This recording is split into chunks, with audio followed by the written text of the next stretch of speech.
And yet, when cycling was introduced to this city, it was anything but a populist pastime. A high-wheel bicycle of the 1870s cost as much as $300, nearly a year's wages for your average Chicagoan. Cycling wasn't so much an everyday mode of transportation as it was a high-class form of leisure. Most wheelmen, bicyclists were known, belonged to one of Chicago's fashionable cycle clubs. Its wealthy members gathered at well-appointed clubhouses to dine and play billiards at the end of a long day of riding. Today, a handful of nostalgia-seeking clubs are keeping up the traditions of Chicago's early cyclists, including the Shriners.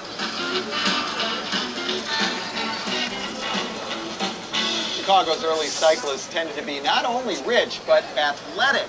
The big front wheel is a chore to climb. And once you're up here, it's not much easier to pedal. The slightest rut can send a rider tumbling. But all that changed with the popularization of the so-called safety bicycle in the 1890s. It was not only easier to ride, it was cheaper than a horse, and you didn't have to feed it. Middle-class Chicagoans used these machines to get around town and to get out of town. On Sundays, they escaped their overcrowded neighborhoods by following the city's well-paved boulevards to the outlying parks and beyond. For many women, the bicycle offered their first opportunity to explore the city on their own and get some exercise.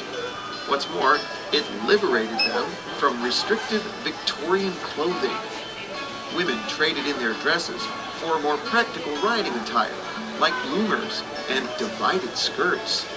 These shocking new fashions did raise more than a few eyebrows.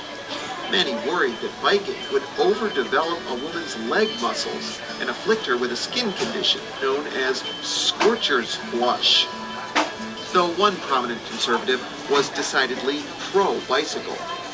The Evanston-based temperance crusader Frances Willard took up cycling at the age of 53.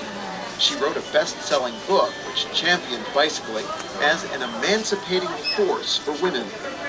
But the 19th century's biggest female cycling sensation was a Jewish mother of three named Annie Kopchowski. She'd bike around the world in 11 months, starting and ending her journey in Chicago. She financed the trip in part through product endorsements and by placing ads on her Chicago-made Sterling brand bicycle. But Sterling wasn't the only local bike brand. In the 1890s, Chicago became the bicycle-building capital of America. It was said that 2/3 of the nation's bikes were produced in Chicago by 88 local companies. You can still see their former factories scattered across the city.